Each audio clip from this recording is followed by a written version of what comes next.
सभी मित्रों को जय श्री राम। आरंभ करने का समय हो चुका है।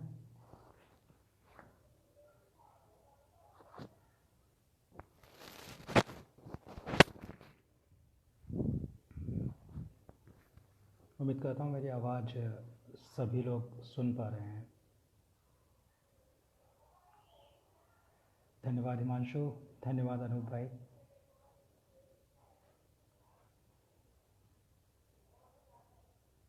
टेस्टिंग के लिए एक बार बताइएगा, आवाज़ साफ आ रही है सभी को? कोई सुनने में तो कोई दिक्कत नहीं हो रही? विनोद जी, खम गम्मा कणी।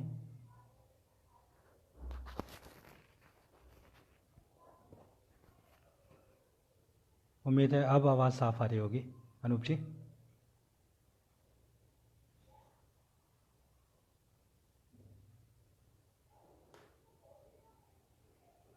बालों पे ना जाओ, अनुभव की वजह से सफ़ेद हो जाते हैं। जितना एक्सपीरियंस लोगे, दुनिया को समझोगे, उतना ही बाल सफ़ेद होते चले जाएंगे। यकीन ना हो तो नरेंद्र मोदी जी को देख लीजिए, सारे बाल सफ़ेद हैं, दाढ़ी भी सफ़ेद है, मूछें भी सफ़ेद है।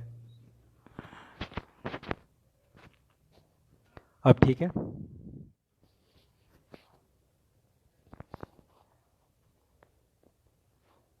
अब आवाज़ ठीक है?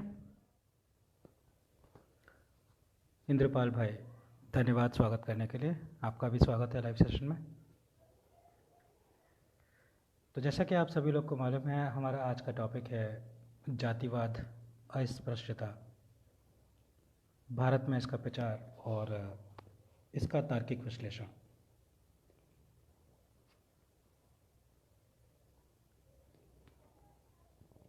सबसे पहले तो हमको ये समझना होगा कि ये जातिवाद का जो दंश है, ये भारत में शुरू कैसे हुआ और क्या वाकई में ये हमारी संस्कृति का हमेशा हमेशा कोई हिस्सा रहा है।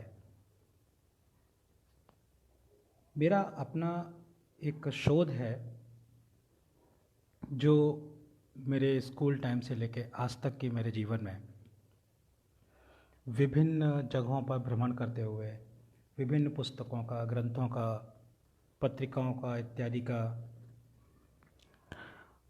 अध्ययन करते हुए, विश्लेषण करते हुए आज तक जितनी भी जानकारियाँ एकत्र की हैं, जितनी भी पुस्तकें मैंने पढ़ी हैं, जितने भी ऐतिहासिक ग्रंथों का अध्ययन किया है, हिंदू शास्त्रों के बारे में, पूरी तरह तो नहीं लेकिन थोड़ा बहुत भी जिनको मैंने पढ़ा है, उन सब से जो निष्कर्ष मैंने निकाला वो निष्कर्ष ये है कि ये जाति प्रथा, जातिवाद मेरी संस्कृति में, मेरे देश में आज से लगभग 300 साढ़े 300 वर्ष पहले आरंभ किया गया था।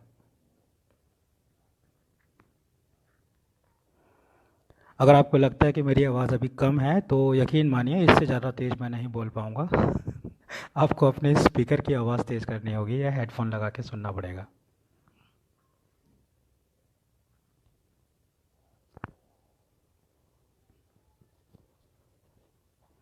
सूर्य प्रकाश जी, ध्यान से सुनिए, आवाज़ आपको तेज़ लगेगी क्योंकि अगर एकाग्रचित्त होकर सुने हैं तो हम सूर्य से निकलती ओम की ध्वनि भी सुन पाते हैं, ब्रह्मांड में विचरण करते तमाम ध्वनि तरंगों को रिसीव कर पाते हैं। मेरी आवाज़ तो फिर भी उनके मुकाबले बहुत तेज़ आ रही है। फिर भी मैं प्रयास करता हूँ थोड़ा सा और साफ, थोड़ा सा और तेज़ बोलने का। थोड़ा सा कॉपरेशन आप लोग भी कीजिएगा। तो मैं बता रहा था कि हमारी जो सनातन संस्कृति है, इस संस्कृति में जाति प्रथा, अस्पृश्यता कभी भी इसका हिस्सा नहीं रहा है। उदाहरण के तौर पे मैं आपसे कुछ सवाल करता हूँ और जो भी लोग इस वक्त लाइव देख रहे हैं, मैं उम्मीद करता हूँ कि आप लोग लिख कर मुझे उन सवालों का जवाब भी भेजते रहेंगे। हम अपने पुरातन ग्रंथों की ओर चलते हैं। मैं आरंभ करता हूँ रामायण से। रामायण में जो भी पात्र हैं, किसी भी पात्र का कोई जाति नाम आप मुझे बता सकते हैं? जैसे कि मैं बात करूं सुग्रीव, हमेशा उनको महाराज सुग्रीव के संबोधन से ही सुना होगा। कभी उनका जाति नाम सुना आगे कि सुग्रीव सिंह, सिसोदिया, सुग्रीव सिंह सिकरवार, सुग्रीव सिंह मिश्रा, कुछ ऐसा कभी सुना है कभी? सुग्रीव जी के अलावा किसी और को ले लीजिए, श्री राम। जब भी बोलते हैं केवल एक मुख्य नाम होता है श्री राम, महाराज दशरथ। इनको अगर उच्च वर्ग का भी माने तो नीचे पायदान पर चलते हैं, समाज के वो निचले पायदान जिनको आज हम दलित या छूत बेईमान के तौर पे बताया जाता है। निषाद राज गुह, सिर्फ इतना ही तो बोलते हैं, निषाद राज गुह। जाति क्या है? कभी सुना कि निषाद राज गुह रेगर, निषाद राज गुह माझी, निषाद राज गुह कुमार? कहीं पढ़ा सुना? महर्षि वाल्मीकि, महर्षि क्योंकि वो महर्षि थे। वाल्मीकि, वाल्मीकि का सरनेम, कोई उपनाम कभी सुना आपने? माता शबरी, सिर्फ शबरी, कोई उपनाम नहीं। रावण, किसी भी पात्र को ले लीजिए, केवल नाम, उपनाम, जाति का नाम कभी कहीं प्रयोग नहीं होता था। उस काल से आगे बढ़ते आइए, कितना भी आगे आ जाइए, किसी भी ऐतिहासिक पात्र का कहीं कोई उपनाम आपने कभी नहीं सुना होगा। रामायण से आगे चलें, बीच में बहुत लंबा अरसा निकल गया, कई युग बीत गए। उन युग की गणनाओं पर मैं नहीं जाऊंगा क्योंकि वो आज का विषय नहीं है। लेकिन आइए महाभारत तक आ जाते हैं। कंस, जरासंध, दुर्योधन, शकुनी, अर्जुन, श्री कृष्ण, कर्ण, घटोत्कच, किसी का भी, संजय, वेदव्यास, किसी का भी कभी आपने कोई जाति नाम सुना? सुना, पढ़ा, कहीं लिखा हो तो बताइए। वंश मत गिनाइएगा, जैसे कि श्री कृष्ण यदुवंशी थे। यदु एक राजा थे, उन राजा के जो वंशज हुए वो यदुवंशी कहलाए, ये जाति नहीं हुई। तो जाति हमारे यहाँ कहीं भी प्रचलित नहीं थी। कहा जाता है कि एकलव्य तो भील था, दलित था। एकलव्य की जाति बता दीजिए। कुछ लोग आज एकलव्य को दलित घोषित कर देते हैं। आपको कैसे पता कि वो दलित था? सिर्फ इसलिए कि वो जंगल में रहता था? जंगल में तो ऋषि मुनि भी रहते थे। कभी सुना परशुराम दलित हों? परशुराम किसी महल में रहते थे क्या? किसी नगर में रहते थे क्या? जंगल में, गुफाओं में, कंदराओं में तपस्या करते थे। उनसे तो अच्छे हालात में रहता था एकलव्य, पर फिर भी आप उसको दलित बोलते हैं। आपको उसकी जाति पता ही नहीं है, कभी लिखी ही नहीं गई। उसके और बाद में आ जाइए, हम बात करते हैं आचार्य चाणक्य के समय की, सम्राट चंद्रगुप्त मौर्य के समय की। चंद्रगुप्त मौर्य, अब लोग कहते हैं कि मौर्य उनकी जाति, जी नहीं, मौर्य तो उनकी माँ के नाम से लिया हुआ उपनाम था। चंद्रगुप्त की माता का नाम था मुरा, मुरा के पुत्र को मौर्य कह दिया, जैसे कुंती के पुत्र को कौन्तेय कह दिया। कुंती का पुत्र कौन्तेय, बिल्कुल उसी तर्ज पे मुरा का पुत्र मौर्य, तो चंद्रगुप्त मौर्य हो गया। जाति तो उनकी भी नहीं पता। आचार्य चाणक्य, उनका असली नाम था विष्णुगुप्त। जाति बताइए, जाति नेम सुना कभी साथ में? कहीं नहीं सुना। ये सब मैं आपको इसलिए बता रहा हूँ कि जिससे आप ये विचार करें कि क्या वाकई जाति प्रथा, जातिगत संबोधन कभी हमारे समाज का हिस्सा रहे भी हैं या नहीं रहे। लोग कहते हैं कि मनुस्मृति ने जातिगत भेदभाव किया, तो महाराज मनु तो श्री राम से भी बहुत पहले के हैं, बहुत पहले के। अगर वो जातियों का संबोधन लिख गए, जातिगत भेदभाव लिख गए, तो श्री राम के समय, उनके करोड़ों साल बाद श्री कृष्ण के समय, उनके हजारों साल बाद चंद्रगुप्त मौर्य के समय, आचार्य चाणक्य के समय, वो सारे भेद कहाँ चले गए थे? दरअसल ये चीज़ें कभी कहीं थी ही नहीं।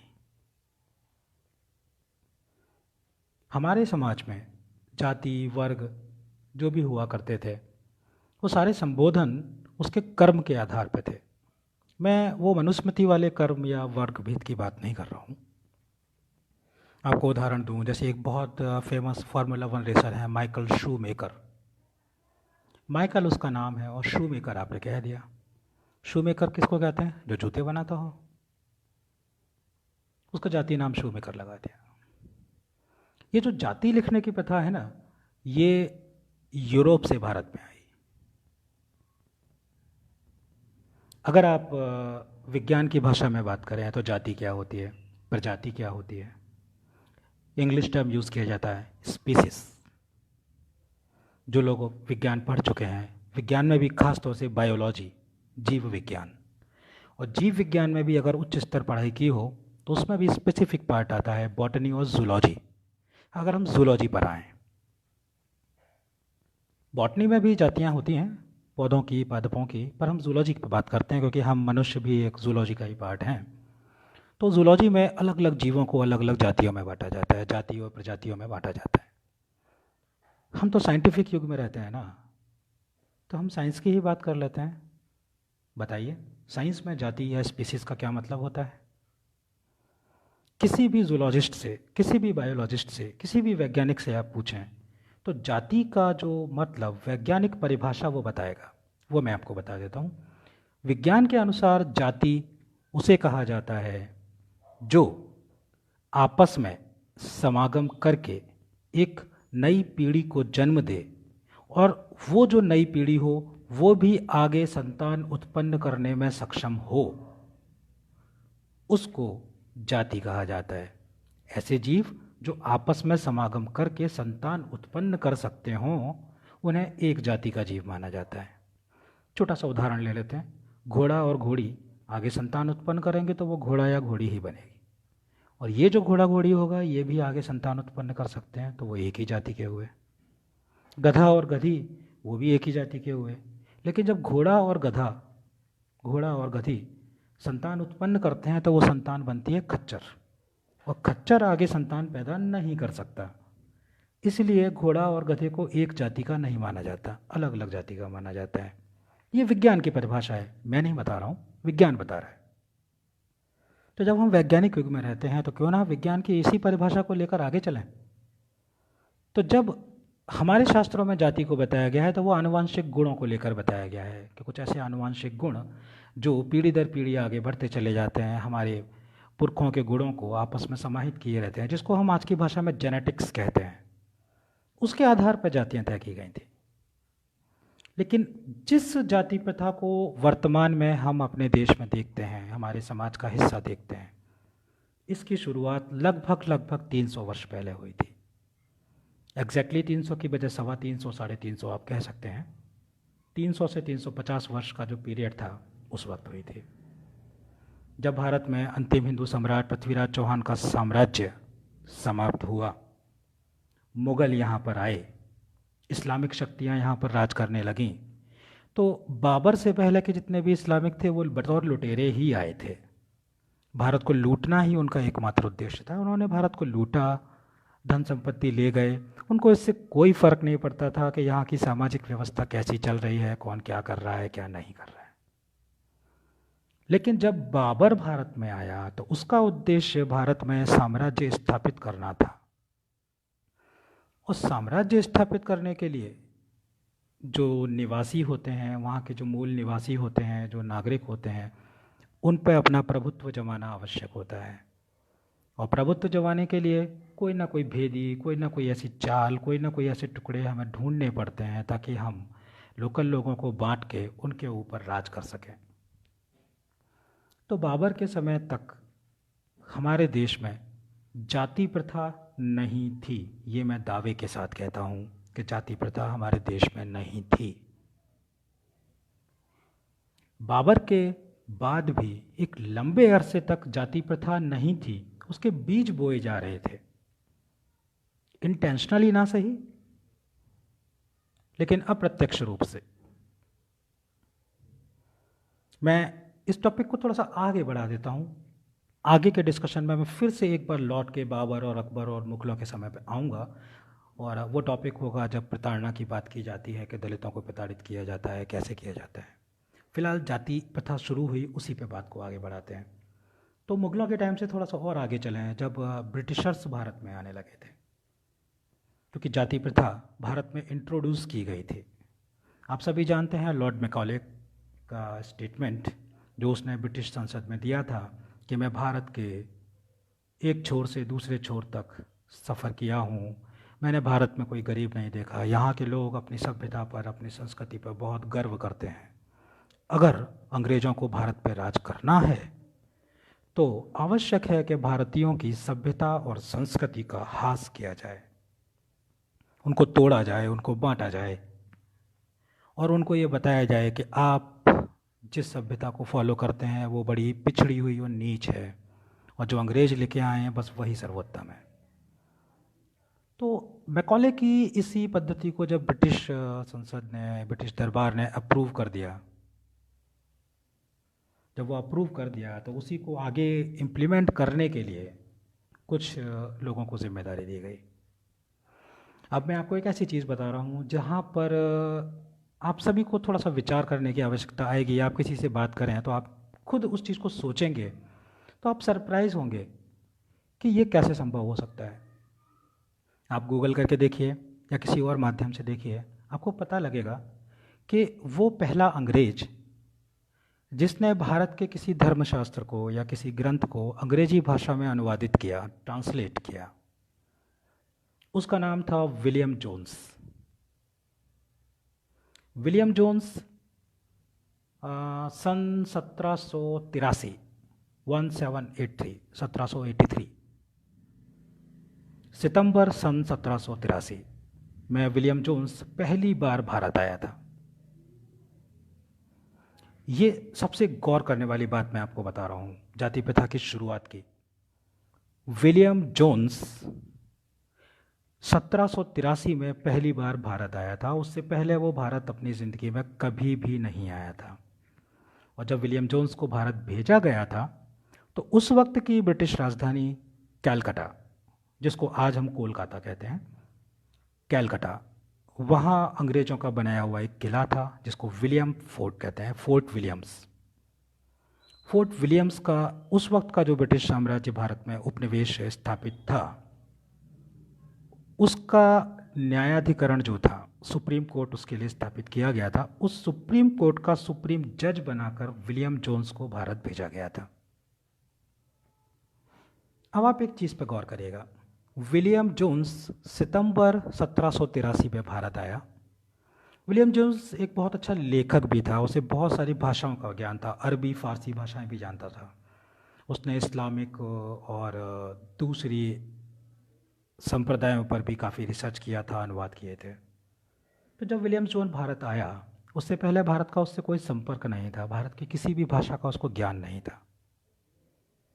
विलियम जोन्स वो पहला व्यक्ति था जिसने भारत के किसी ग्रंथ को सबसे पहली बार संस्कृत से इंग्लिश में ट्रांसलेट किया था, और उस ग्रंथ का नाम था मनुस्मृति, मनुस्मृति, जिसको लेकर आज भी भेदभाव व जाति प्रथा का आरोप लगाया जाता है।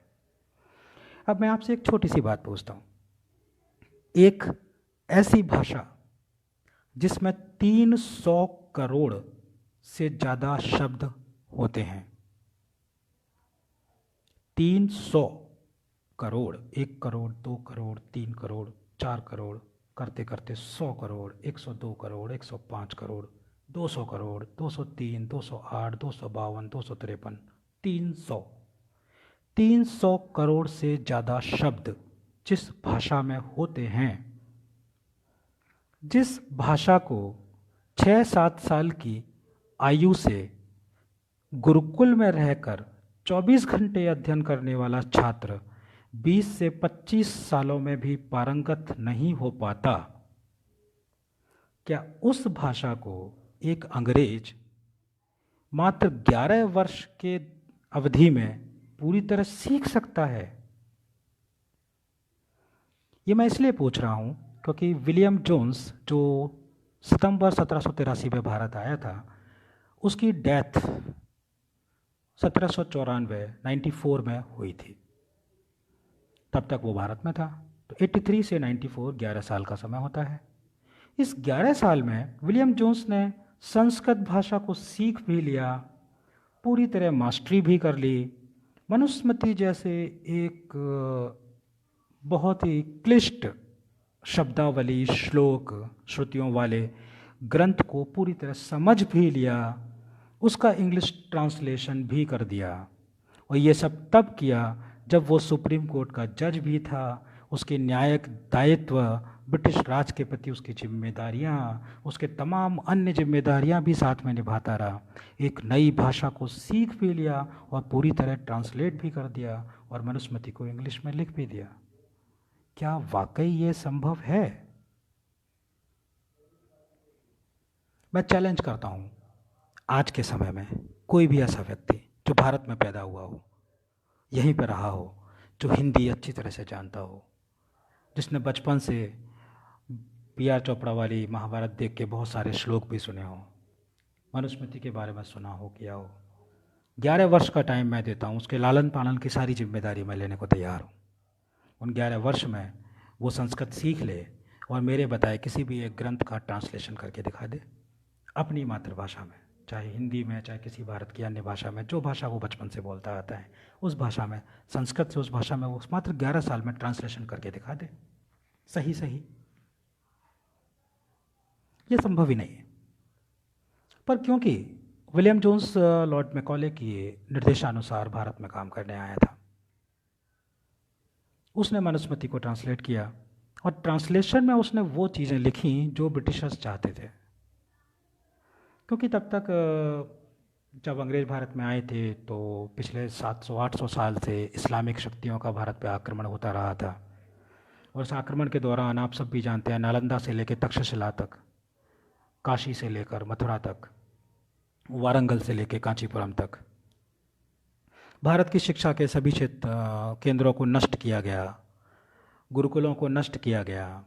तो संस्कृत को पढ़ने वाली, बोलने वाली एक बहुत बड़ी जनसंख्या खत्म हो गई या लोगों ने पढ़ाना छोड़ दिया। क्योंकि लोगों के सामने सबसे बड़ा प्रश्न यही था कि हम अपना अस्तित्व बचा के रखें। जैसे आज कोरोना की महामारी चल रही है, पिछले 3 महीने से ना आप ऑफिस जा रहे हैं, ना स्कूल जा रहे हैं, आपके बच्चों को भी स्कूल नहीं भेज रहे, क्योंकि आपके सामने प्रश्न ये है कि स्कूल तो बाद में देख लेंगे, पहले एक बार जिंदा तो बचें। तो मुगलों के विभत्स, भयंकर, क्रूर आक्रमणों के सामने लोगों के सामने यही समस्या आई कि शिक्षा बाद में ले लेंगे, पहले जीवन तो बचाएं। और ये लंबा दौर चलता रहा तो संस्कृत जन सामान्य की समझ से दूर हो गई और इसी का फ़ायदा उठाया विलियम जोन्स ने। उसने ट्रांसलेशंस किए, ट्रांसलेशंस जिसको ब्रिटिश मंशा के अनुकूल उसने लिखा। जो चीज़ें हमारे मनुस्मृति में कभी थी ही नहीं उनको भी ऐड किया गया। कहा जाता है कि मनुस्मृति में वास्तविक तौर पर देखा जाए तो तकरीबन 500 से 600 के आसपास ही श्रुतियाँ और श्लोक थे, जबकि विलियम जोन्स ने करीब 1200 से ज़्यादा, 2 गुनी से ज़्यादा श्रुतियाँ और श्लोक उसमें इन्वेंट कर दिए। ये सब इसलिए किया गया ताकि भारत के लोगों को जो नई शिक्षा दी जाए उसमें उन्हीं के ग्रंथों को भेदभाव करने वाला बताया जाए। खैर, ये वो फैक्ट था जहाँ से मैं बात करता हूँ मनुस्मृति की। थोड़ा सा और आगे चलें। विलियम जोन्स 1794 में उसकी डेथ हो जाती है। उसके बाद क्या हुआ? क्योंकि यहाँ तक तो ठीक है, एक षड्यंत्र को इम्प्लीमेंट करने का पूरा खाका तैयार कर लिया गया। अब इस षड्यंत्र को ज़मीन पर उतारा कैसे गया वो आप देखिए। ये बात है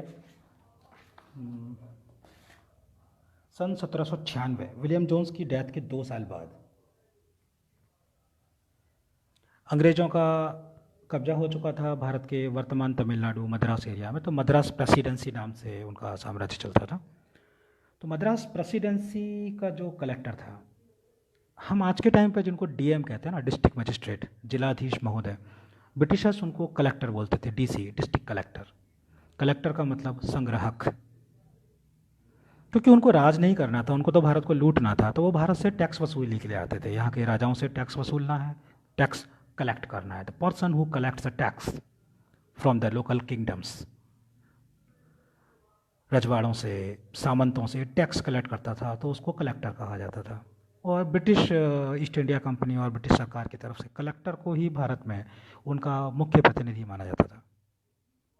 तो मद्रास का जो कलेक्टर था सन 1796 में, उसने एक आदेश पारित किया कि कांचीपुरम में जितने भी हिंदू मंदिर हैं, अब वो सारे मंदिर ब्रिटिश ईस्ट इंडिया कंपनी के आधिपत्य में रहेंगे, उसके निर्देशानुसार काम करेंगे।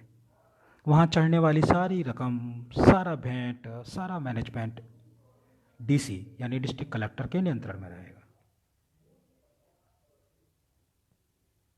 4 साल बाद तमिलनाडु तिरुपति मंदिर 1800 में तिरुपति मंदिर के लिए भी ऐसा ही आदेश पारित कर दिया गया। 4-5 साल बाद सन 1806 के आसपास जगन्नाथपुरी, वहाँ के लिए भी ऐसा ही आदेश पारित कर दिया गया। और धीरे धीरे करके पूरे भारत के सभी मंदिरों को ब्रिटिश आधिपत्य में ले लिया गया। मैं आपको बताऊं कि सन 1833 में ऑफिशियल लेटर के थ्रू इंग्लैंड के राजा को ये सूचित किया गया था कि अकेली मद्रास प्रेसिडेंसी में 7600 हिंदू मंदिरों का नियंत्रण मद्रास के कलेक्टर के हाथ में है। और इस नियंत्रण में सिंपल सी बात ये थी कि जितना भी चंदा, जितना भी डोनेशन, जितना भी भेंट जो आप कहते हैं मंदिर में इकट्ठी होगी, मंदिर की जो भी आय होगी, वो पूरी की पूरी 100% तौर पर ब्रिटिश गवर्नमेंट की रहेगी। मैं यहाँ हिंदू के ऊपर होने वाले अत्याचार की बात नहीं कर रहा हूँ, ये फैक्ट मैं आपको इसलिए बता रहा हूँ कि ये उस षड्यंत्र का एक हिस्सा है जिसकी वजह से जातिगत भेदभाव को भारत में फैलाया गया। अब वो कैसे फैलाया गया कि जब ये चंदा कलेक्शन वाली बात हो गई तो सबसे पहले सन 1806 में जब जगन्नाथपुरी के मंदिर को ब्रिटिशर्स ने अपने नियंत्रण में लिया तो उन्होंने एक आदेश पारित किया कि मंदिर में प्रवेश करके दर्शन करने के लिए सभी को टैक्स देना पड़ेगा। श्रद्धालुओं को, जो भी भक्त दर्शन करने आते हैं, उनको टैक्स देना पड़ेगा। एक टैक्स लगा दिया गया। अब होता क्या था, आज भी आप देख सकते हैं कि अगर कोई व्यक्ति कार से उतर रहा है तो जाहिर सी बात है थोड़ा सा धनवान होगा, टू व्हीलर पे आता है तो हाँ ठीक है, मध्यम वर्गीय तो होगा ही, पैदल आ रहा है, ऑटो में, रिक्शा में आ रहा है तो हाँ ये लोअर क्लास होगा। आप बंदे को वेशभूषा से, चाल चलन से, उसके साथ आने वाले गाड़ी से, वाहन से, उसके वेश चरित्र से पहचान सकते हैं, उसकी आर्थिक हैसियत को पहचान सकते हैं। तो बिल्कुल यही उन्होंने किया। उन्होंने मंदिर को विभिन्न पार्ट्स में बांटा कि भगवान जगन्नाथ के बिल्कुल नज़दीक में जाके दर्शन करने हैं तो आपको 4 रुपये बतौर टैक्स देने पड़ेंगे। अगर आप दूर की दर्शक दीर्घा से दर्शन करना चाहते हैं तो 2 रुपये टैक्स देना पड़ेगा। अगर आप दर्शन नहीं करना चाहते लेकिन मंदिर परिसर में प्रवेश करना चाहते हैं तो 1 रुपया टैक्स देना पड़ेगा। और मंदिर के आसपास आना चाहते हैं तो आपको आधा पैसा टैक्स देना पड़ेगा, आधा रुपया। और जो टैक्स नहीं दे सकता उसे मंदिर में प्रवेश नहीं करने दिया जाएगा। क्योंकि ब्रिटिशर्स को इससे कोई फ़र्क नहीं पड़ता कि आप हिंदू हैं, आपके धर्म की मान्यताएं क्या हैं, उनको तो टैक्स चाहिए था। अब आप सोचिए, वो गरीब जिसके पास पैसा नहीं है, जो मजदूरी करता है, जो खेती करता है, वो टैक्स देने के लिए पैसा कहाँ से लाता, मंदिर की एंट्री फीस कैसे भरता? आपने देखा ना अभी कोरोना में कितने सारे मजदूर पलायन करके गए, उनके पास रोटियां नहीं थी खाने के लिए, सरकार ने रोटियों का इंतज़ाम किया, बहुत से दानदाताओं ने रोटियों का इंतज़ाम किया, खाने का इंतज़ाम किया। तो उसी मजदूर की श्रेणी के जो लोग थे वो मंदिर में एंटर होने का पैसा कहाँ से लाते? जब उनको पैसा नहीं मिला तो जाहिर सी बात है उनको एंट्री नहीं दी गई। और जब उनको एंट्री नहीं दी गई तो वापस गए और वापस जाके अपने अपने इलाकों में बताया कि हमको मंदिर में प्रवेश नहीं करने दिया जा रहा। अब आपको क्या लगता है, क्या मंदिर के एंट्री गेट पे कोई अंग्रेज ऑफिसर तैनात होता था? जी नहीं। अंग्रेज ऑफिसर तो नियंत्रण करते थे, तैनाती तो उन्हीं लोगों की होती थी ना जो सदियों से उस मंदिर का प्रबंधन संभाल रहे थे। देखने में हिंदू लगते थे, भारतीय होते थे, पंडे लगते थे, पुजारी लगते थे, या जो भी लगते थे, मंदिर के प्रबंधन कमेटी के मेंबर हुआ करते थे। अब जब वो प्रवेश करने वाले व्यक्ति से पैसा मांग रहे हैं, उनकी मजबूरी है, अंग्रेज ऑफिसर का आदेश है, अंग्रेज सरकार का आदेश है, उनको फॉलो करना है। तो इस वजह से वो चीज़ शुरू हुई जहाँ पे कहा जाता है कि हम तो गरीब हैं, हम अछूत हैं, हम दलित हैं, हमको मंदिर में प्रवेश नहीं करने दिया जाता। दरअसल आपके पास मंदिर की एंट्री फीस खरीदने का, एंट्री टिकट खरीदने का पैसा नहीं था, इसलिए आप मंदिर में प्रवेश नहीं कर पाते थे। अगर आपको ट्रेन में बैठना है तो जनरल का टिकट ही सही लेना तो पड़ेगा। ट्रेन वही है, AC 2 टायर का किराया ज़्यादा है, आपको फैसिलिटीज़ अच्छी मिलेगी। ट्रेन वही है, AC 3 टायर का किराया कम है लेकिन फैसिलिटी अच्छी मिलेगी। ट्रेन वही है, स्लीपर का किराया अलग है, जनरल का किराया अलग है। अगर आपके पास जनरल का टिकट लेने लायक भी पैसे नहीं है तो आपको तो एंट्री ही नहीं मिलेगी। आप कहते हैं कम से कम मुझे प्लेटफॉर्म पर तो जाने दीजिए, तब भी आपको 10 रुपये का प्लेटफॉर्म टिकट तो लेना ही पड़ेगा। उसके भी पैसे नहीं हैं तो आप प्लेटफॉर्म पर भी नहीं जा सकते, स्टेशन परिसर में ही नहीं जा सकते।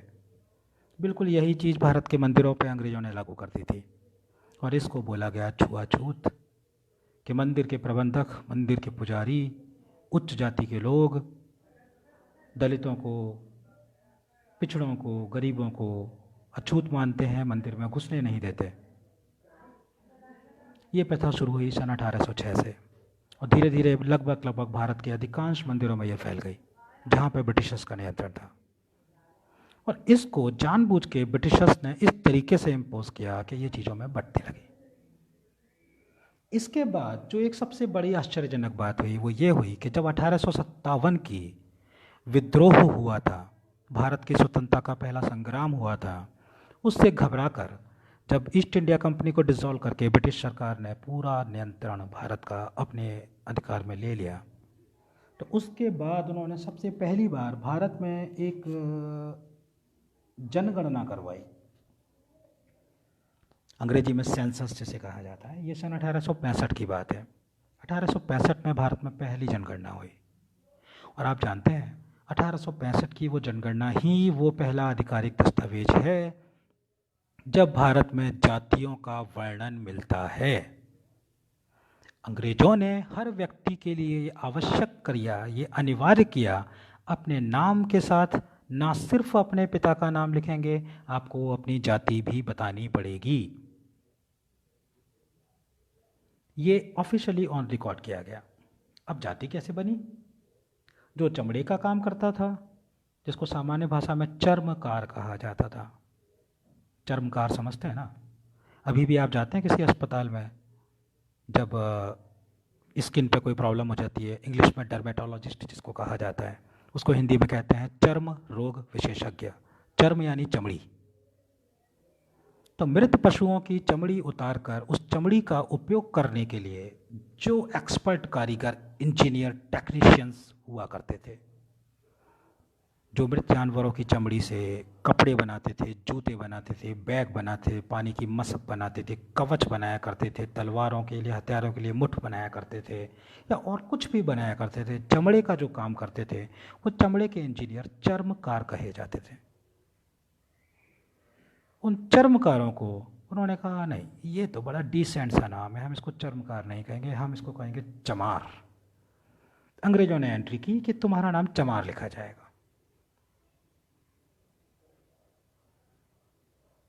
ये बिल्कुल उसी तरीके से है जैसे कि आप मान लीजिए कि आप किसी 5 स्टार होटल के बार में जाके शराब पीते हैं, आपको कहा जाएगा oh what a great drinker, the person is going to drink.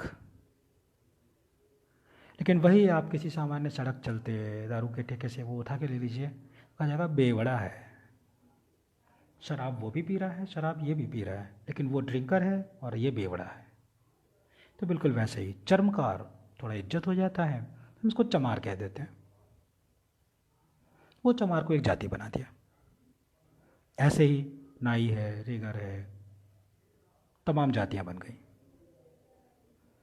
वो जातियां दरअसल उनका कर्म था, उस कर्म को कंपल्सरीली इम्पोज कर दिया गया कि आपको ये नाम तो लिखना पड़ेगा। वो लिखना पड़ेगा तो उसी के आधार पर बात हो गई।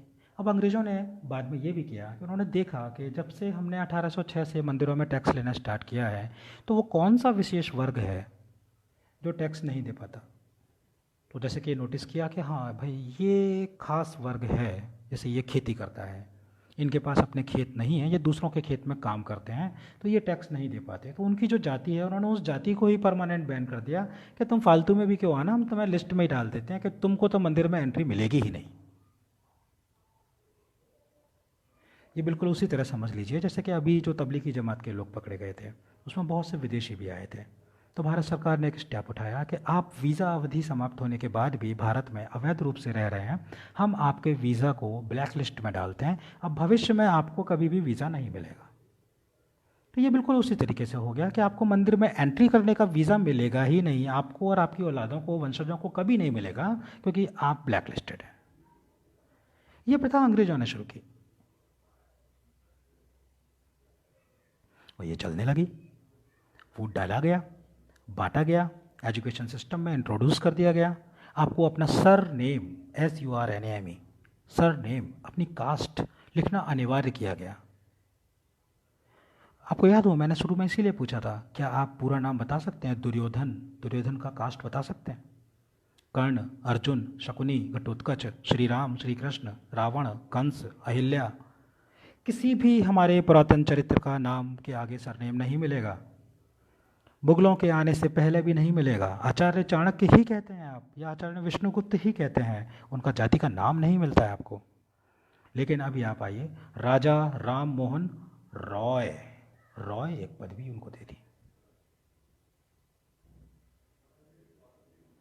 नाम शुरू हो गए, जाति के नाम लिखना शुरू हो गए, क्योंकि सेंसस कर दिया आपने, कंपलसरी हो गया। मोतीलाल नेहरू, जवाहरलाल नेहरू, मोहनदास करमचंद गांधी, लाजपत राय, फलाना सिंह द्विवेदी, फलाना सिंह डिकेडी, फलाना सिंह माझी, फलाना सिंह ये, ढिकाना सिंह वो, ये सब 1865 के बाद से कंपलसरी किया गया। तो ये जातिगत प्रथा चलती जाएगी, भेद कर दिया गया। और फिर पढ़ाया क्या गया? जब अंग्रेज़ों के स्कूल चालू हुए तो यही पढ़ाया गया कि भाई ये तो मनुस्मृति में लिखा हुआ था। अब संस्कृत तो आपको आती नहीं, श्रुतियाँ आपने कभी सुनी नहीं। अंग्रेज़ों ने पढ़ाया तो उनको क्लर्क तैयार करने थे, बाबू और क्लर्क, तो उन्होंने बचपन से ए फॉर एप्पल से पढ़ाना स्टार्ट कर दिया। और जब आप अंग्रेजी सीख गए तो लोगों पे इम्प्रेशन छाड़ने के लिए आपने मनुस्मृति पढ़ना था, क्योंकि आपको तो साबित करना था ये मनुस्मृति में लिखा है। जब आपने मनुस्मृति ढूंढी तो आपको मनुस्मृति मिली, विलियम जोन्स की लिखी हुई मनुस्मृति। वो विलियम जोन्स जो मात्र 11 साल भारत में रहा, जिसने न्यायाधीश का भी कार्य संभाला, जिसने मात्र 11 साल में संस्कृत सीख भी ली, उसका एक्सपर्ट भी बन गया और ट्रांसलेशन करके बुक भी लिख डाली, उसी मनुस्मृति का आज तक हल्ला मचाया जाता है। तो ये तो है जातिगत रूप से किस तरीके से भेदभाव पैदा किए गए, मंदिरों में जाने से रोका गया। अब कुछ भ्रांतियां फैलाई गई जो आज़ादी के बाद, आज़ादी मतलब 1947 के बाद हमारे समाज में उतारी गई। आपने अक्सर एक विशेष वर्ग को ये कहते हुए सुना होगा, मंदिर के पंडे पुजारी जो लुटेरे होते हैं, हमसे भीख मांगते हैं, हमारा पैसा ले लेते हैं दान के तौर पर हमें मंदिर में नहीं घुसने देते।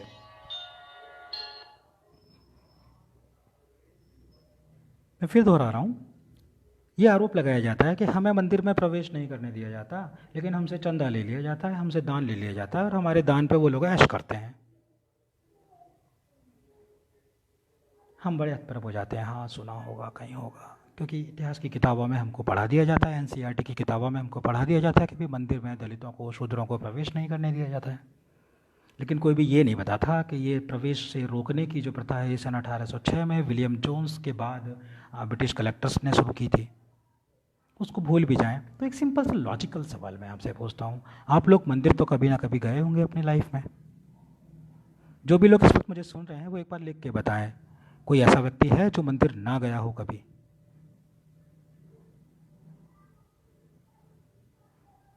जितने लोग मंदिर गए हैं वो केवल हाँ लिख के बता दें।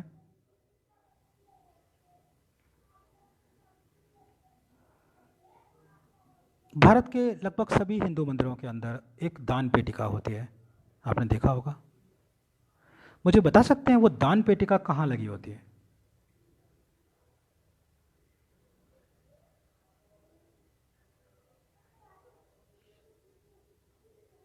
किसी का उत्तर मुझे नज़र नहीं आ पा रहा है, तो मुझे लग रहा है कि शायद कोई मुझे सुन नहीं पा रहा। मैं फिर से रिपीट कर देता हूँ, जितने भी लोग मुझे सुन रहे हैं इस वक्त वो बस इतना बता दें कि मंदिर के अंदर दान पेटिका कहाँ लगी होती है।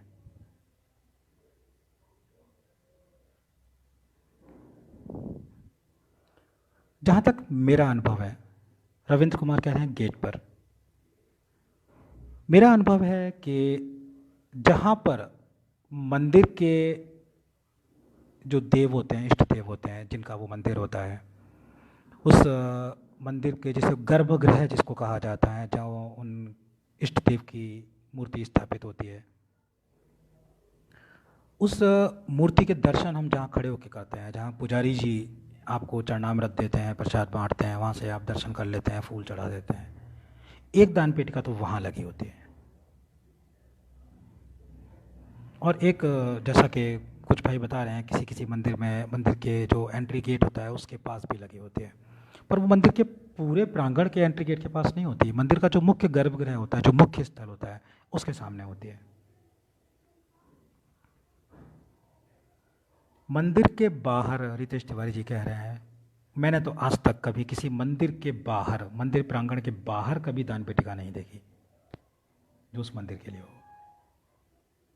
जितनी भी दान पेटिकाएं देखी हैं मंदिर के प्रांगण के अंदर ही होती हैं।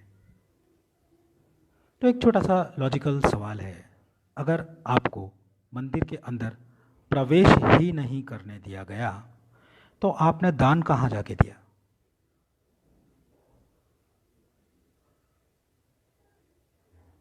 और अगर आप दान पेटी में दान डाल के आए हैं तो जाहिर सी बात है कि आपको मंदिर के प्रवेश मिला होगा। मंदिर में प्रवेश करने के बाद ही आप दान पेटी तक पहुंच सकते हैं। दान पेटी जहाँ भी होगी मंदिर के प्रांगण में ही होगी, मुख्य गर्भगृह के पास हो या किसी और जगह हो, होती तो वो मंदिर के प्रांगण में ही है। तो जब इस तरीके के आप इलॉजिकल बातें करते हैं तो बिल्कुल जाहिर हो जाता है कि ये सब केवल षड्यंत्रपूर्वक बताया जाता है। इसी तरह की कुछ और बातें भी हैं। जब प्रताड़ना की बातें आती हैं कि दलितों को प्रताड़ित किया गया, शूद्रों को बहुत ज़्यादा प्रताड़ित किया गया, और प्रताड़ित करने वाले उच्च वर्ग के लोग थे। उच्च वर्ग यानी कि वो लोग जो संपन्न माने जाते हैं, जैसे कि क्षत्रिय वर्ग के हुए, वैश्य वर्ग के हुए, ब्राह्मण वर्ग के हुए। मैं ये नहीं कहूँगा कि किसी को कभी भी किसी भी रूप में प्रताड़ित किया ही नहीं गया, ये नहीं कहूँगा, लेकिन प्रताड़ित करना एक सामाजिक प्रथा थी या सामाजिक रूप से ऐसा भेदभाव किया जाता था, और ये धर्म के अनुसार था या धर्म का हिस्सा था या समाज की रस्मों का, रीति रिवाज का, परंपराओं का एक अनिवार्य हिस्सा था प्रताड़ित करना, वो बिल्कुल गलत है। मैं आपको उदाहरण, तथ्य के साथ उदाहरण की बात करता हूँ। जैसे एक बहुत कॉमन सा फैक्ट है, कई किताबों में हमने बचपन में पढ़ा है कि शूद्रों को सर पर मैला ढोने के लिए मजबूर किया जाता था।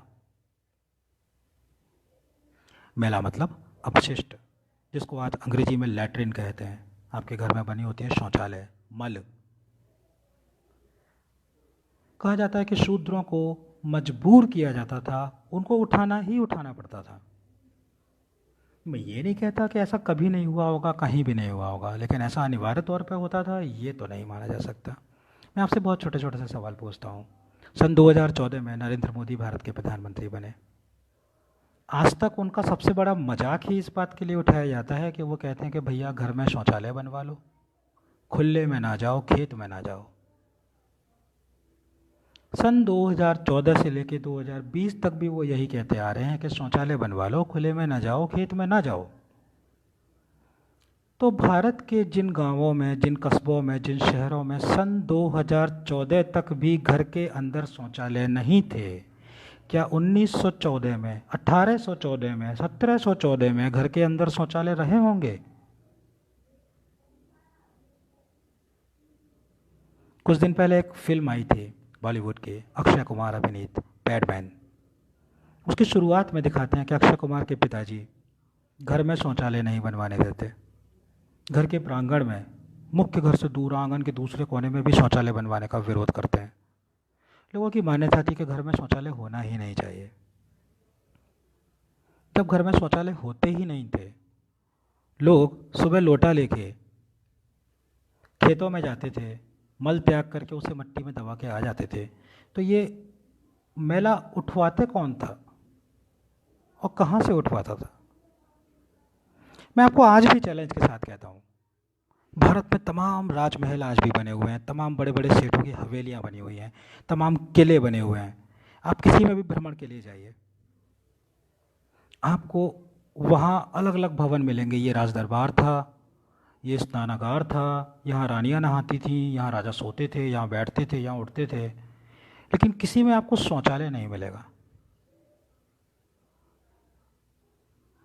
अगर किसी बड़े सेठ की हवेली जो आज से 150, 200, 250 साल पुरानी हो, कोई महल जो आज से 300, 400 साल पुराना हो, कोई किला जो जाहिर से तौर पर पुराना ही होगा, उसके अंदर आपको शौचालय मिले, आप वीडियो बनाइए, मेरी आईडी पे भेजिए, मैं आपको 1100 रुपये नगद आईएफएससी से तुरंत ट्रांसफ़र करूँगा आईएमपीएस के ज़रिए।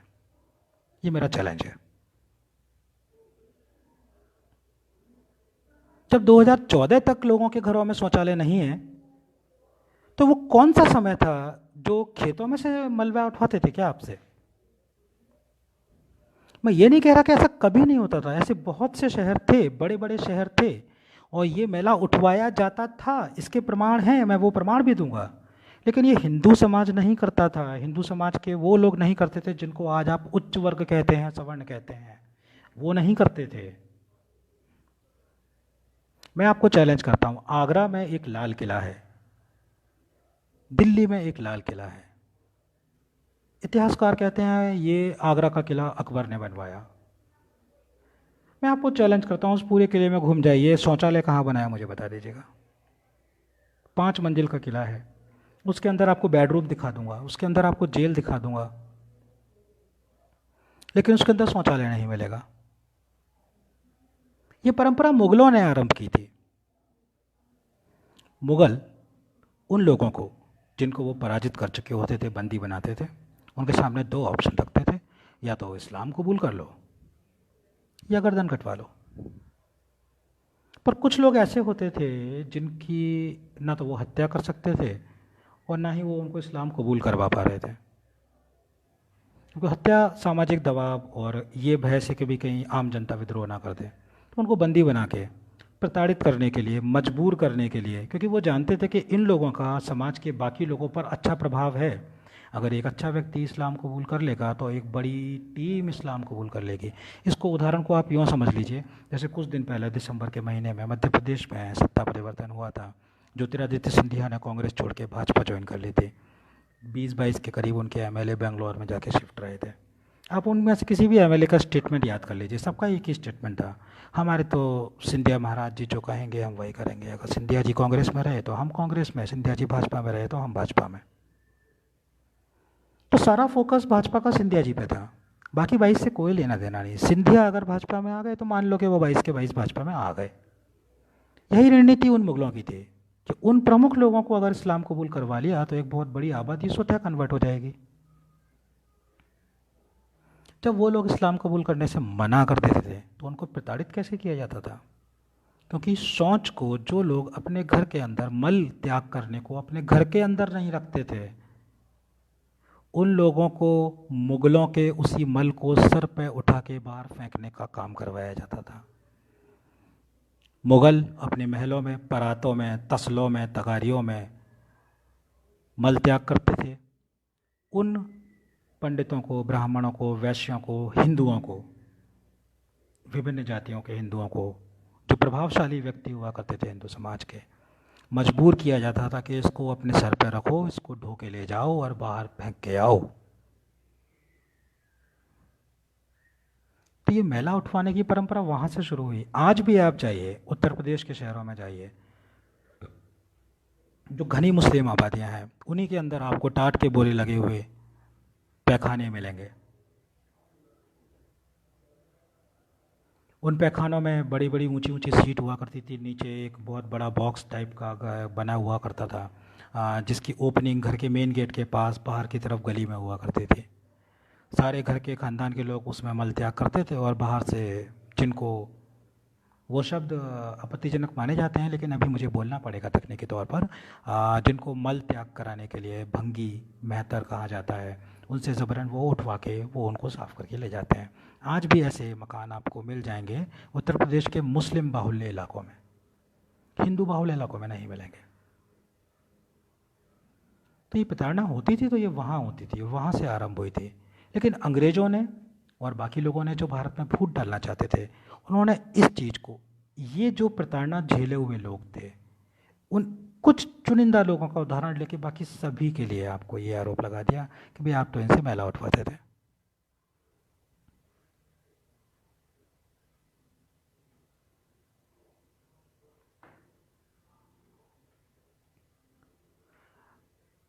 बिल्कुल इसी तरीके से बहुत सारे अन्य भी उदाहरण हैं जो कहे जाते हैं। छुआछूत, कुछ तार्किक बातें मैं आपको करता हूँ। जैसे कि कहा जाता है कि भाई छोटी जाति के लोगों को बड़ी जाति के लोग अपने घरों में नहीं आने देते थे और उनको अछूत मानते थे, उनका टच होने पे बड़ा अपशकुन मानते थे। अब देखिए, याद कर लीजिए आपके बचपन में भी, जब भारत में अस्पताल ज़्यादा नहीं हुआ करते थे, बच्चों का जन्म, स्त्रियों का प्रसव लोगों के घर के अंदर ही हुआ करता था, तो प्रसव करवाने के लिए दाई को बुलाया जाता था। छोटे मोटे घरों की बात तो छोड़ दीजिए, बड़े बड़े राजा महाराजाओं के यहाँ भी दाइयाँ ही प्रसव कराती थी। आप अभी भी बता दीजिए, दाई किस वर्ग की होती है, किस जाति की होती है? जब कोई रानी, महारानी बच्चे का प्रसव करती थी तो उसको महल के बाहर नहीं लाया जाता था, वो तो महल में ही रहती थी। बच्चे का जन्म भी, प्रसव भी रानी के महल में ही हुआ करता था। अधिकांश तौर पर संभवतः वो बेडरूम होता था राजा का, और वहाँ प्रसव कराने जाती थी वो दाई। अब दाई के हाथ इतने लंबे तो नहीं होंगे कि वो महल के बिल्कुल बाहर के दरवाजे से ही हाथ लंबे करके बेडरूम में प्रसव करवा देगी। तो जाहिर सी बात है, दाई को बेडरूम तक जाने का एक्सेस था, परमिशन थी, वो वहाँ जाती थी और बच्चे को सबसे पहले वो ही छूती थी।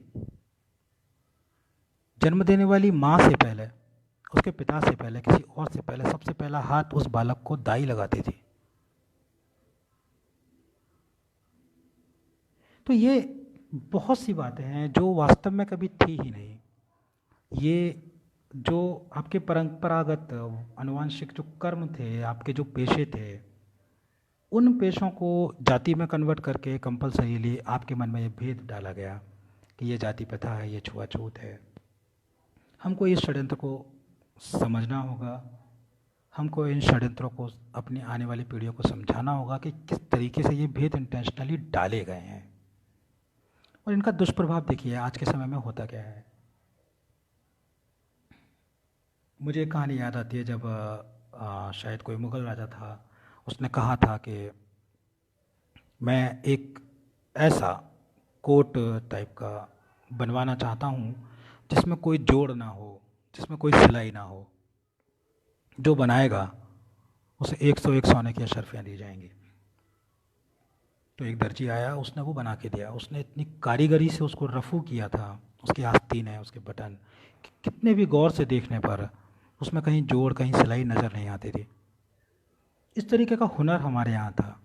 हमारे पुराने मंदिरों को आप देख लीजिए, ताजमहल फीका पड़ जाता है, उन पे जो कलाकारियाँ होती हैं उनको आप देख लीजिए।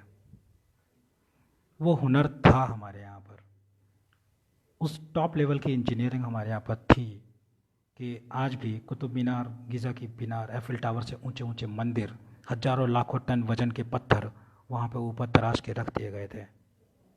और ये सब काम जो लोग करते थे ना, वो लोग समाज के उस वर्ग से आते थे जिसको आज हम अनुसूचित जाति, अनुसूचित जनजाति या दलित या पिछड़ा कहते हैं। एक षड्यंत्र पूर्वक इस हुनर को समाप्त किया गया, भेदभाव पैदा किया गया। और आज क्या होता है? आज भारत का जूतों का सबसे अच्छा प्रसिद्ध ब्रांड कहलाता है खादिम, अंतर्राष्ट्रीय स्तर पर रीबॉक। लेकिन कभी ना फटने वाली जूतियां बनाने वाले वो मोची, वो चर्मकार कहीं गायब हैं। वो अपना हुनर भूल चुके हैं, कब्जा कर लिया मुगलों ने।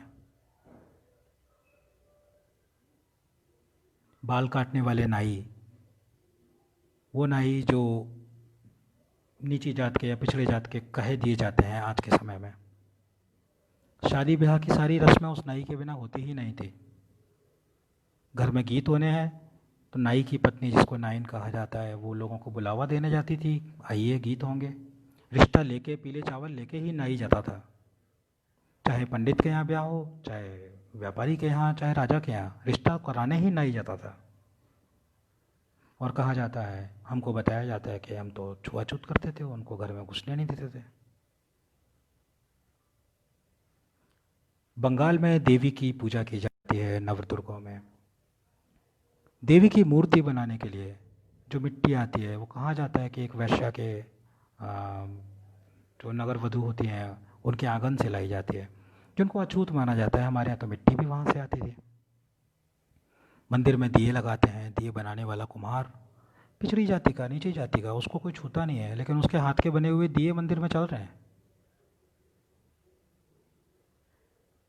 ये सारे वो प्रश्न हैं जिन पे आप गौर से सोचेंगे तो आपको पता लगेगा कि ये छुआछूत थी नहीं, ये तो ज़बरदस्ती हमारे दिमाग में उतारी गई है। ये षड्यंत्र हमको समझना है। इन षड्यंत्रों का सामना करने का एक ही तरीका है कि ये जो भी फैक्ट्स मैं आपको बता रहा हूँ, ऐसे बहुत से फैक्ट्स आपके दिमाग में भी होंगे, इनको सोचिए, इनको आने वाली पीढ़ी को बताइए, समझाइए, और इन चीज़ों को हमें सामने रखना होगा कि हम कभी किसी को मंदिर में प्रवेश करने से नहीं रोकते थे। हमारे यहाँ तो कहानी सुनाई जाती है कि रैदास, जो कि एक चमार थे, वो जूता बनाते थे जैसे हथौड़े पर चमड़े से। उनकी उस चोट से प्रसन्न होकर भगवान ने साक्षात उनको दर्शन दिए थे।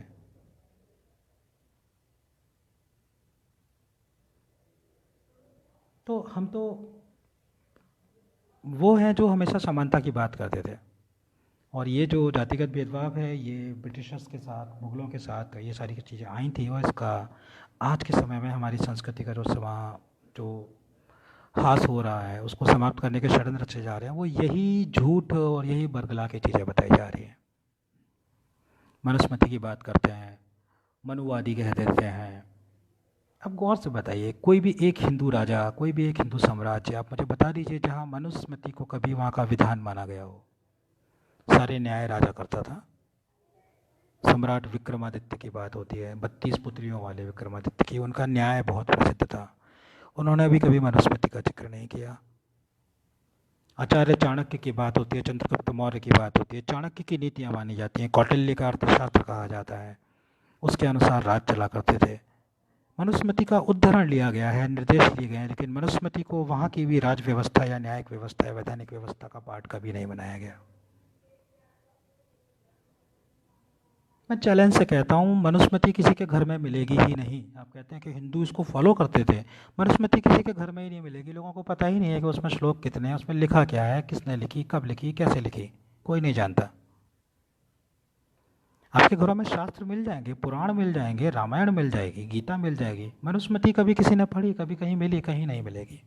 लेकिन उसका एक हवा बना दिया जाता है, और बनाया उन लोगों के द्वारा जाता है जिन्होंने कभी खुद भी नहीं पढ़ी।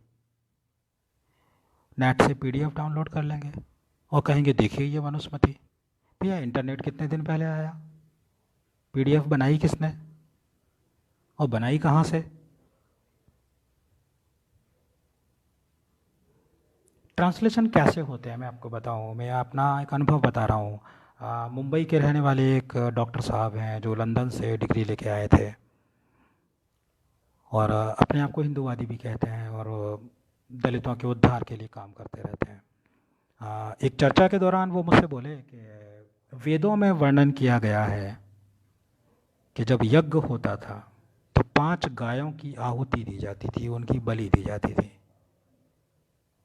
मैं सहसा चौंक गया कि ऐसा किस वेद में लिखा है कि यज्ञ करने के लिए 5 गायों की आहुति दी जाए। तो उन्होंने मुझे संस्कृत का श्लोक सुनाया जिसमें एक लाइन थी, पंचगव्यानाम आहुतिनाम।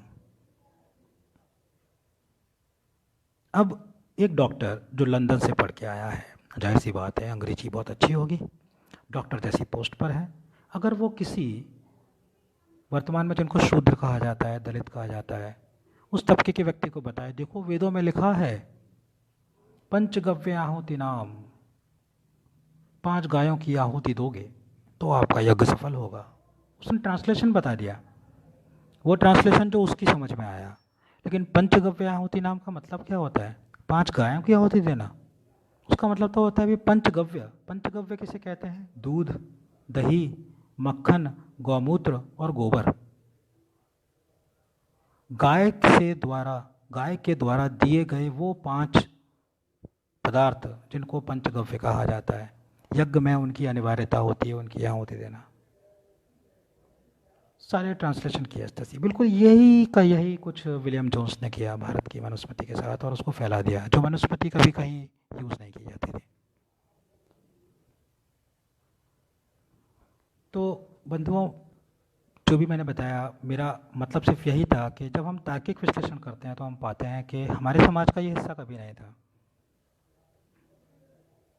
और ये जो आजकल हो गया है कि कंपलसरी है कि आपको अपना सरनेम लिखना पड़ेगा, ये पता अंग्रेज़ों की दी हुई है, और वो इसीलिए दी हुई है कि हम इससे बंध के रह जाएं। तो हमें लोगों को ये समझाना होगा, उन लोगों को भी जो कहते हैं कि उनके साथ भेदभाव हुआ,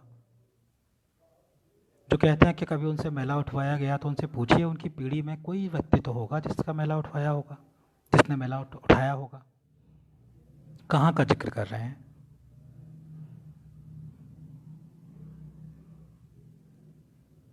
अगर 2 या 3 लोगों पे कोई प्रताड़ना हो गई, कोई अत्याचार हो गया, तो उसको कह दिया जाए कि समाज पे हुआ। अगर ऐसी बात की जाए तो प्रताड़ना तो हिंदुओं के साथ ज़्यादा हुई है।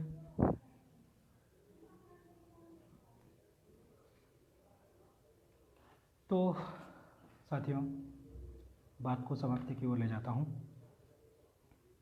जो भी मेरा मंतव्य था बस इतना ही था कि ये जातिगत भेदभाव,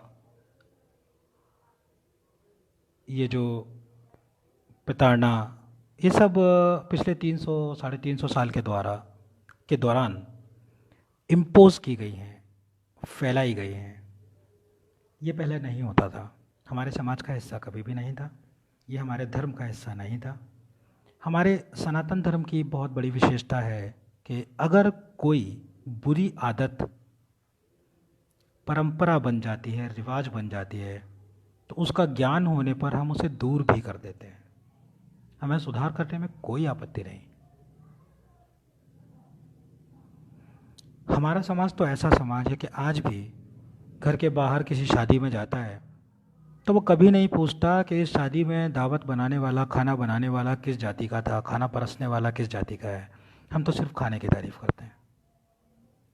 हम बस में बैठते हैं, ट्रेन में बैठते हैं, तो हम कभी नहीं पूछते कि ये टिकट देने वाला किस जाति का है, बस चलाने वाला किस जाति का है, या मेरी बगल की सीट पर बैठने वाला किस जाति का है। हम कभी नहीं पूछते। सामान्य नागरिक इसको कभी नहीं पूछता, सामान्य आदमी कभी नहीं पूछता, क्योंकि ये हमारे समाज का कभी हिस्सा नहीं रहा।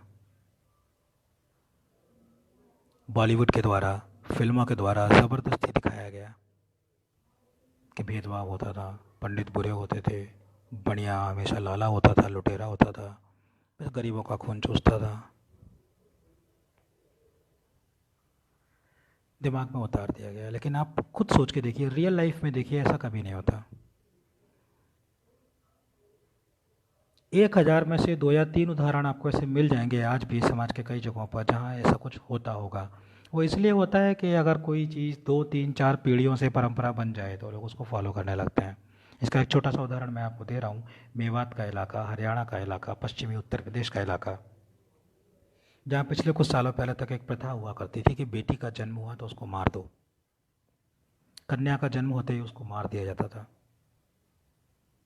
ऐसा हमारे समाज का रिवाज नहीं था, लेकिन वो मजबूरी थी एक समय पर, जो पीढ़ी दर पीढ़ी एक परंपरा के तौर पर बन गई। जो पीढ़ियाँ स्वतंत्र हुईं उस दौर की प्रताड़नाओं से बाहर आ गईं, जब ये परंपरा शुरू हुई थी, उन्होंने भी दिमाग नहीं लगाया कि अब हम इसको क्यों जारी किए हुए हैं। कन्या हत्या शुरू हुई थी मुग़लों के समय से, जब औरंगज़ेब, बाबर के सैनिक आते थे और जो भी लड़की पसंद आई उसे उठा के ले जाते थे, अपने हरम का हिस्सा बना लिया करते थे, बलात्कार करते थे। इन कहानियों पे जिनको विश्वास ना हो वो गूगल करे, आईएसआई सीरिया, इराक के लोगों को देखे, उनकी कहानियाँ देखे, यजीदियों के साथ उन्होंने क्या किया है। अभी 4-5 साल पहले की ही घटना है, कोई ज़्यादा पुरानी नहीं है। कितनी कितनी बच्चियाँ जिनके साथ 300-300 लोग एक एक दिन में बलात्कार करते हैं, उठा के ले गए और वो बेचारी तड़प रही हैं, छोटी छोटी बच्चियाँ। तो जब दिल्ली की सत्ता, आगरा की सत्ता मुग़लों के हाथ में थी, उनकी तलवारों के जोर पर चलती थी, तो उन इलाकों के रहने वाले वो लोग जिनकी बेटियों को, बहुओं को, बहनों को ज़बरदस्ती उठा के ले जाया जाता था, वो बेबस हो जाते थे। तो बाल विवाह आरंभ हो गए। लोगों ने सोचा मेरी बेटी बड़ी होगी, जवान होगी, उसको मुग़ल उठा के ले जाएंगे तो कोई उसको अपनाएगा नहीं, काम करते हैं बचपन में ही इसका ब्याह कर देते हैं, ससुराल वाले जाने कुछ हुआ तो उनकी जिम्मेदारी। बाल विवाह आरंभ हो गया। जब उससे भी समस्या का समाधान नहीं हुआ तो पर्दा प्रथा, घूंघट प्रथा शुरू कर दी। चेहरा ही मत दिखाओ ताकि किसी की नज़र में आए, किसी को पता लगे। पर उससे भी पार नहीं पड़ी तो फिर अंत उपाय ये हुआ, भैया बेटी पैदा हुई है इसको मार दो। इसलिए नहीं कि इज्जत बचाएंगे, बस इसलिए कि जब इसको तकलीफ दी जाएगी, 300 लोग इसके सामने बलात्कार करेंगे तो हम बर्दाश्त कैसे करेंगे। कुछ ही दिन पहले की घटना है बांग्लादेश की, जहाँ पर एक माँ, हिंदू माँ, अपनी 2 बेटियों की, 14 साल की और 9 साल की बेटियों के बलात्कार करने वालों से हाथ जोड़ के ये रिक्वेस्ट करती है कि प्लीज़ एक एक करके करो, वो मर जाएगी। ये तब होता है जब यूनाइटेड स्टेट्स, यूएनओ, भारत जैसे शक्तिशाली राष्ट्र उसके पड़ोस में है। तब इस्लामिक राष्ट्रों में ये हरकत हो रही है। तो सोचिए, उस समय की कल्पना कीजिए जब औरंगज़ेब, बाबर, अकबर का राज हुआ करता था। उस समय की परिस्थितियों में वो प्रथाएं चालू हुई कि बेटियों को मार ही दो, ना बेटी को तकलीफ़ होगी, ना उसे देख के हमें तकलीफ़ होगी। वो पीढ़ी दर पीढ़ी परंपरा चलती आई। आज जब आज़ाद हो गए और ऐसी परिस्थितियों से हम मुक्त हो गए, तो उन लोगों ने दिमाग नहीं लगाया कि हम ये शुरू क्यों हुआ था, अब हमें ख़त्म कर देना चाहिए, इसलिए मुहिम चलानी पड़ी। लेकिन ये कह देना कि भैया हिंदू धर्म का अनिवार्य हिस्सा है कि बेटी को पैदा होते ही मार दिया जाता है, तो फिर आपसे बड़ा मूर्ख कोई नहीं है। क्योंकि आप नहीं जानते कि साल में 2 बार लगातार 9 दिन हम कन्याओं के पैर पूजते हैं, उनको देवी मानते हैं। हमारे यहाँ आज भी जब कन्यादान होता है तो पिता, माता, पूरा खानदान, काका, चाचा, मामा, दादा, दादी सब बेटी के पैर पूजते हैं, उसके पैर धोते हैं, उसको देवी के तुल्य मानते हैं। तो ये परंपराएं होती हैं जो समय और परिस्थिति के अनुसार चालू हो जाती हैं। मुग़लों के अत्याचार से उनके महलों में उनके मल त्याग को मजबूरन उठाने वाले लोग, अगर उनका उदाहरण सामने रख के ये कह दिया जाए कि समस्त हिंदुओं शूद्रों से या पराजित लोगों से मल उठवाया करते थे, मैला उठवाया करते थे, तो ये एक षड्यंत्र ही है।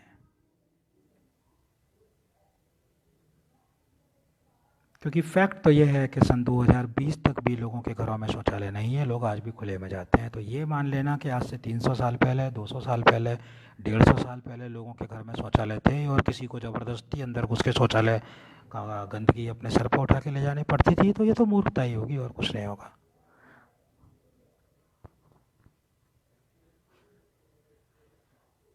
आप लोगों ने इतना समय दिया, धैर्यपूर्वक सुना, इसके लिए आपका धन्यवाद। मैं उम्मीद करता हूँ कि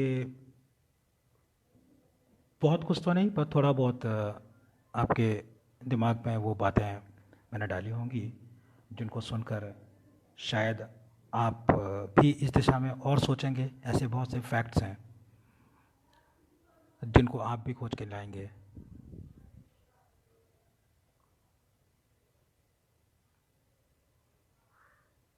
एक छोटा सा उदाहरण मैं और देना चाहूँगा जो वो भूल गया आपको बताना। जो लोग कहते हैं ना कि जाति प्रथा होती है, हिंदुओं में भेदभाव होता है, बहुत ज़्यादा समय नहीं हुआ, अभी सिर्फ 1.5 साल बीता है, सिर्फ 1.5 साल। इस पृथ्वी का सबसे बड़ा मानव गैदरिंग, मानव सम्मेलन, महाकुंभ आयोजित हुआ था। 5 करोड़ से ज़्यादा लोगों ने एक साथ स्नान किया, एक साथ कंधे से कंधा मिला के।